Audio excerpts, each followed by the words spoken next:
Today is one of those days where I kind of have like a free afternoon, and since Livie is feeling a little bit better, that means it is soap making day. So starting supper and making soap. And y'all, if you have not seen my soaping video, I will link that video. It is a wonderful video. I have all of my measurements, all my recipes, all the ingredients, and all the instructions in that recipe. It is not as hard as you think. You just kind of have to jump off in there and try it. So y'all be sure to check that video out. Even if you're even thinking about making soap, it will give you somewhat of an idea of the process, and it's really not as bad as you think.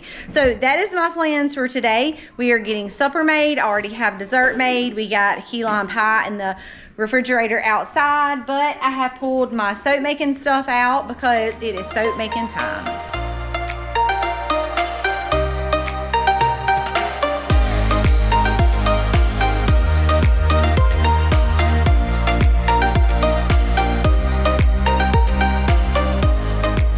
If y'all see me making a double batch, that is because I am. I'm making 2 4-pound recipes for a total of 8 pounds today. I don't like to make them in real big batches because I just can't get everything incorporated like I want. So I'm making 2 smaller batches that will yield the same thing, because I need big batches made at a time. So I'm making 2 4-pound batches today.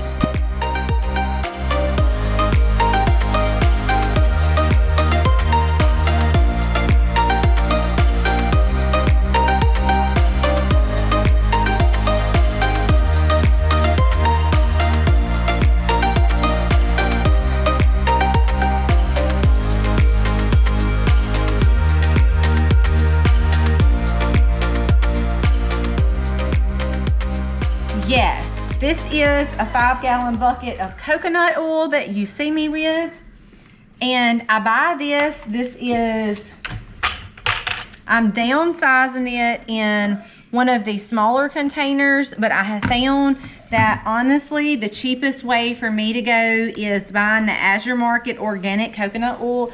I believe this whole 5-gallon bucket was $60-something, which in retrospect, when you do the math, comes out way cheaper than any other oil that you can find, especially when you're doing coconut oil. So this is what my recipe calls for. And I do a lot of cooking when I'm not using our lard or our butter. To me, this is the next best thing. So no, I won't use all of this coconut oil for soap making. So for me, it just pays off to spend the money up front and have bulk coconut oil. Standing underneath the lights, look into each other's eyes. Tired snowflakes are coming down, collapse into water when they hit the ground. I hear the sound of empty streets. I just finished up a pan of meatloaf, and you guys really like recipes. Check out our Substack, because every Sunday I release a farmhouse favorite, lots of desserts, lots of side dishes, lots of main dishes, starting sourdough, the whole 9 yards. It's over on the Substack. Y'all get a weekly recipe that I use in my kitchen every single week. So if you're interested in that, be sure to check out our Substack. I think you guys might like it. Voices in the night. Time is running out of sight.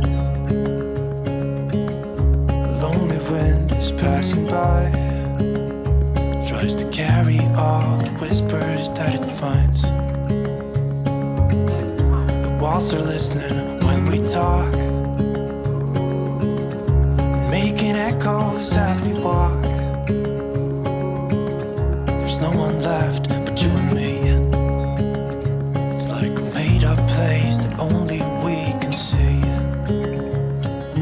Hold my hand and Well. Who's trying to round up the chicks? That would be Romeo. What you doing, Romeo? Leave him alone, boy. Hey! No! No! So you see him going. He thinks he's doing his job, but they are protected this time. So our little chicks, most of them are starting to feather out. So our chicken range coop, you guys saw us put this thing together. We absolutely love this company.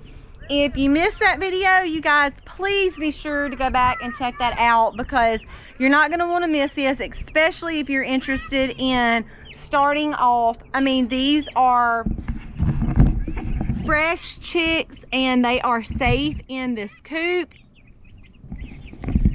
They're going to be able to get some sunshine. Of course, you see them already naturally foraging on the ground.